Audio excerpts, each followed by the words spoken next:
আমার ভাইয়েরা, আমার বন্ধুরা, আমার তিন যুবক রওনা করেছে। তিনটা যুবক, পাহাড়ি এলাকা, হঠাৎ করে তুফান শুরু হয়ে গেছে। পাহাড়ি এলাকা তুফান শুরু হয়ে গেছে। তিনটা যুবক তুফান থেকে বাঁচার জন্য ওই একটা গর্তের মধ্যে লুকিয়ে গেলেন, গর্তের মধ্যে ঢুকে পড়লেন। হঠাৎ করে ওই পাহাড়ি একটা বড় পাথর ছিল, একটা পাথর, ওই পাথর বাতাসের ধাক্কায় একটা পাথর গড়াইয়া মুখের মধ্যে পড়ে গেছে। এত বড় বিশাল পাথর পড়ে গেছে, যেই পাথর সরানো সম্ভব নয়। তিন যুবক ডাক দিয়ে বলে, যুবক রে, আজকে তিনজন যুবক এমন একটা জায়গার মধ্যে আটকা পড়ে গেলাম, বিপদে পড়ে গেলাম। দুনিয়ার কোনো মানুষ এখানে জানে না আমরা এখানে আছি, দুনিয়ার কোনো নেটওয়ার্ক এখানে নাই, সব নেটওয়ার্ক বন্ধ হয়ে গেছে। আমরা কেমনে করে আমাদের সংবাদ জানাবো? কিন্তু ভাই রে, দুনিয়ার নেটওয়ার্ক বন্ধ হতে পারে, আসমানের নেটওয়ার্ক কোনোদিন বন্ধ হয় না। আল্লাহ ছাড়া আর কেউ জানে আমরা কোন জায়গায় আছি, আমাদের কে সাহায্য করবে? এখানে বহুত বড় বিপদের মধ্যে পড়ে তিনটা যুবক পরামর্শ করলো কি করা যায়। তিনটা যুবক সিদ্ধান্ত নিল, ভাই কার কি আমল আছে, ওই আমলের কারণে আল্লাহর কাছে মাপ চাওয়ার জন্য আল্লাহ মাফ করে দেয়। আজকের এই বিপদ থেকে আল্লাহ পাক বাঁচাইয়া দেন। একটা যুবক দোয়া করে, আল্লাহ, আমি আমার মা বাবার অত্যন্ত খেদমত করতাম, ভালোবাসতাম। আমার মা বাবাকে আমি জানের চেয়ে বেশি মহব্বত করতাম। যতক্ষণ পর্যন্ত আমার মা বাবা না খাইতো আমি খাইতাম না, আমার সন্তানদেরকে খাইতে দিতাম না। কিন্তু আমার একটা বকরি ছিল, এই বকরি দুধ দহন করার পরে যতক্ষণ পর্যন্ত মা বাবা না খাইতো আমার সন্তানকে খাইতে দিতাম না, আমি নিজেও খাইতাম না। হঠাৎ করে একদিন আমি এসে দেখি আমার মা বাবা ঘুমাইয়া গেছে। আমি চিন্তা করলাম, যদি আমার মা বাবার ডাক দেওয়া হয় তো মা বাবার মনে কষ্ট পাবে।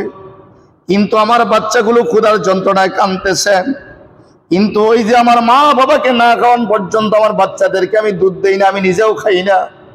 মা বাবা ঘুমাইয়া গেছে, আমার বাচ্চাদেরকে আমি দুধ দিতেছি। আমার মা বাবা কখন ঘুম থেকে জাগবে, আগে তাদের মুখে দুধ উঠাবো, তাদেরকে খাবার দিব, পরে আমরা খাবো। আল্লাহ, হঠাৎ করে গভীর রাত হয়ে গেল, মা বাবার ঘুম ভাঙে না। মা বাবাকে না খাওয়ান পর্যন্ত আমি বাচ্চাদেরকে খানা দেই নাই, নিজেও খাই নাই। যদি এই আমলটা তোমার কাছে পছন্দনীয় আমল হয় রে আল্লাহ, এই আমলের উসিলা করে আজকে বিপদ থেকে আমাদেরকে বাঁচাইয়া দাও। কিতাবের মধ্যে লেখেন, এই দোয়া করার সঙ্গে সঙ্গে পাথরটা একটু ঘুষি মারছে, একটু সরে গেছে, কিন্তু বের হওয়ার মতো রাস্তা নাই। দ্বিতীয় জন দোয়া করে, আল্লাহ, আমার জীবনে তেমন কোন আমল নাই, কিন্তু ছোট্ট একটা আমল আমার ছিল রে আল্লাহ। বলে, আমার বাড়িতে রাখাল ছিল, একদিন বা 2 দিন কাজ করার পরে বেচারা চলে গেছে। চলে যাওয়ার পরে তার মজুরি নেয় নাই, আমি রাখালকে খুঁজিয়াও পাই না কোন জায়গায় আছে, কিন্তু 1 দিন বা 2 দিনের বেতন আছে আমার কাছে। আমি টেনশনে পড়ে গেলাম, সে রাখাল গেল কোথায়, আমি তো তাকে বেতন দিতে পারতেছি না। আর 1 দিন বা 2 দিনের টাকা দিয়ে আমি একটা বকরি কিনলাম। বকরি কেনার পরে বকরি অনেক হয়ে গেল, একের পর এক বকরিতে বরকত হতে হতে বকরির পাল হয়ে গেল।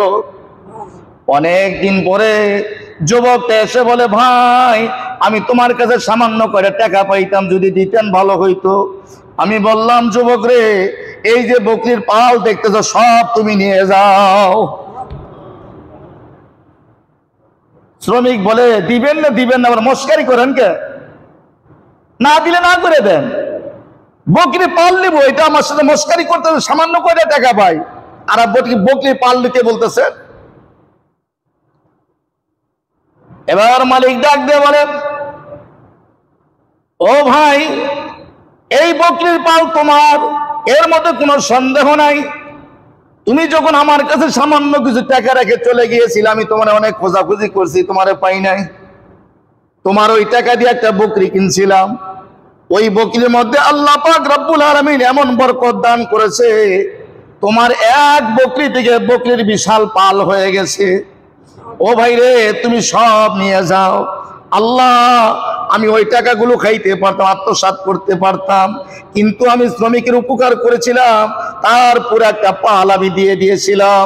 যদি আমলটা তোমার কাছে পছন্দনীয় হয় রে আল্লাহ, আজকের এই বিপদ থেকে আমাদেরকে বাঁচাইয়া দাও। পাথরটা একটু সরে গেছে, কিন্তু এতটুকু সরছে, বের হওয়ার মতো সুযোগ নাই। দুইজনের দোয়া শেষ, এখন একজন আছে। তৃতীয়জন দোয়া করে, আল্লাহ আমার তেমন কোন গ্রহণযোগ্য আমল নাই রে আল্লাহ, আমার সামান্য একটা আমল আছে। সে আমলটা হলো, আল্লাহ আমার একটা চাচাতো বোনের প্রতি আমি আসক্ত ছিলাম, অনেক চেষ্টা করেছিলাম তাকে আমার আয়ত্তে আনার জন্য, কিন্তু কিছুতে রাজি হয় নাই। একদিন হঠাৎ করে দুর্ভিক্ষ শুরু হয়ে গেল। আমার চাচাতো বোনের বাড়িতে খাবার নাই, ছোট ছোট বাচ্চাগুলো ক্ষুধার যন্ত্রণায় কাঁদতেছে। আমার চাচাতো বোন এসে বলে, ভাই যদি কয়টা টাকা দিতে আমার বাচ্চাদেরকে বাজার করে খাওয়াইতাম। আমি একটা সুবর্ণ সুযোগ মনে করলাম। আমি বললাম, অনেক দিন ধরে তোমার প্রতি আমার আকৃষ্ট, অনেক দিন ধরে তোমার প্রতি আমার চাহিদা, আমি অনেক চেষ্টা করেছি, তোমাকে আয়ত্ত আনতে পারি নাই।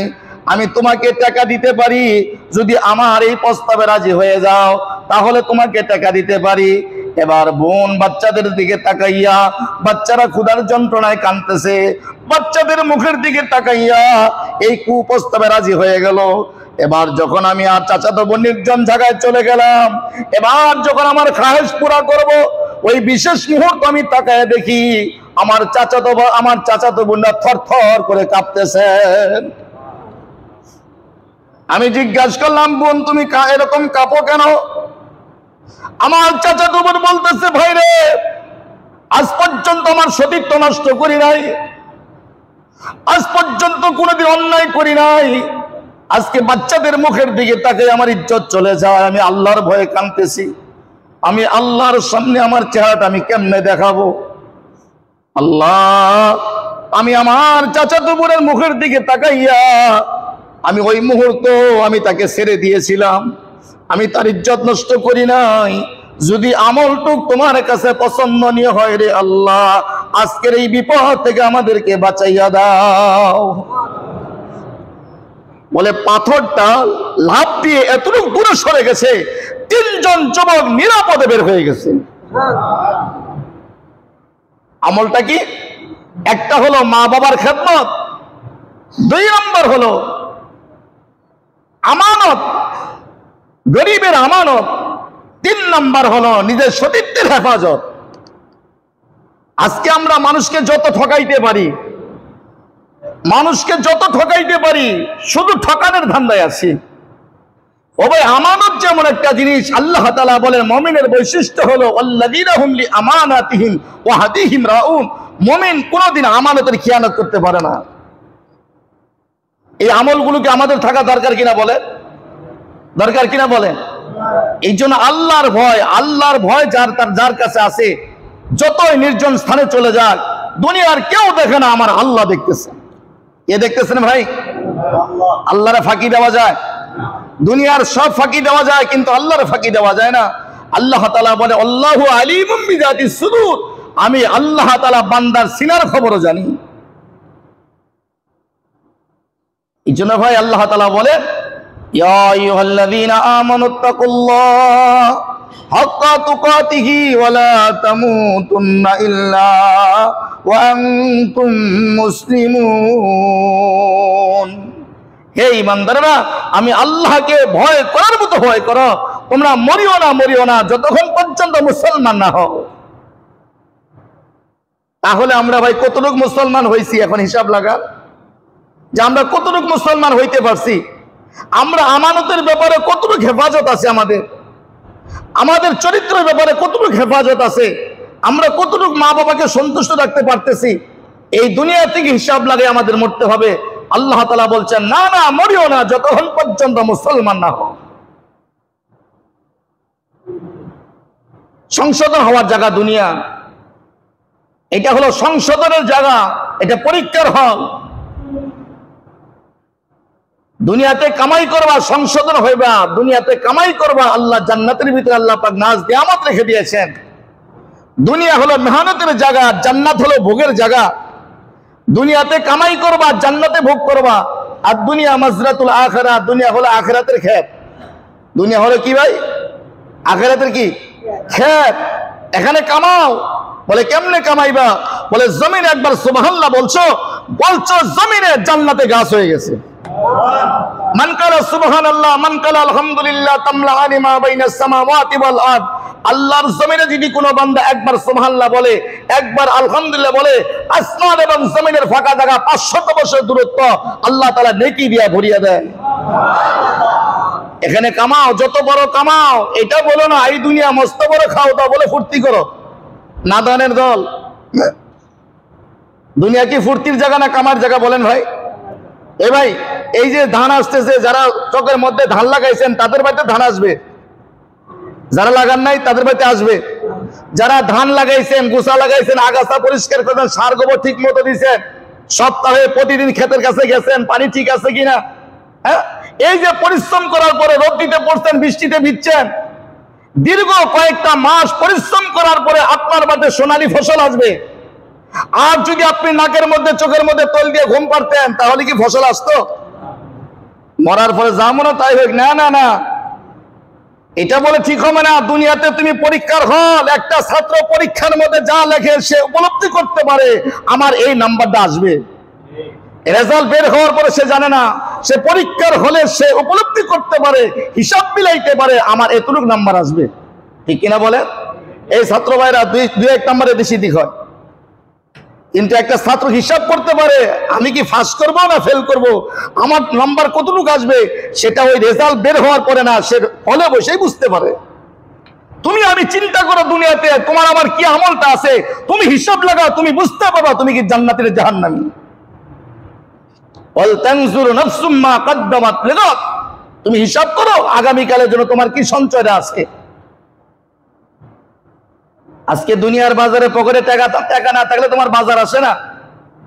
প্রতি মঙ্গলবারে বাজার হয়, হিসাব লাগাও এতটুকু সদয় আছে, আমার এতটুকু টাকা পকেটে ঢুকাইতে হবে, তারপর সে বাজার আসবে। যদি টাকা ছাড়া বাজারে যাও কি সদয় আসবে? হ্যাঁ, তোমার চিন্তা কোন জায়গায় করতে হবে? বাজারে গিয়ে না বাড়িতে, যে আমার সদার পরিমাণ কতটুকু আর টাকা কতটুকু লাগবে আগে তোমার পকেটে ঢুকাইতে হবে। বাজারে গিয়ে আফসোস করে লাভ নাই, ও টাকা তো আনি নাই, তোমারে কেউ সদাই দিবে না।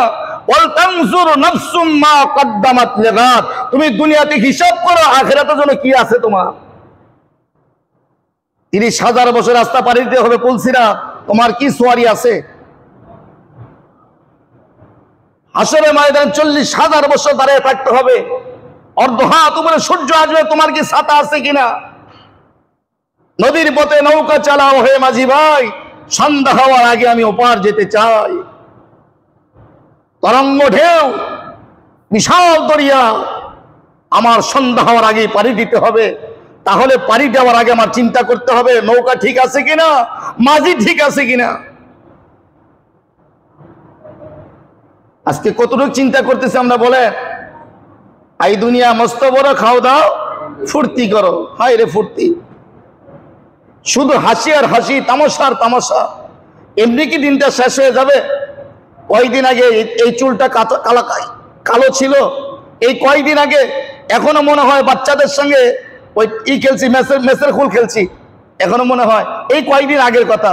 বালু দিয়ে খেলছি, আর দেখতে দেখতে দাড়িটা যেন কেমন করে পেকে গেল। আর কোনোদিন কালো হবে না, আর কালো হবে না, চামড়া ঘুষ ধরে গেল, যতই হারবাল খাও আর কাজ হবে না।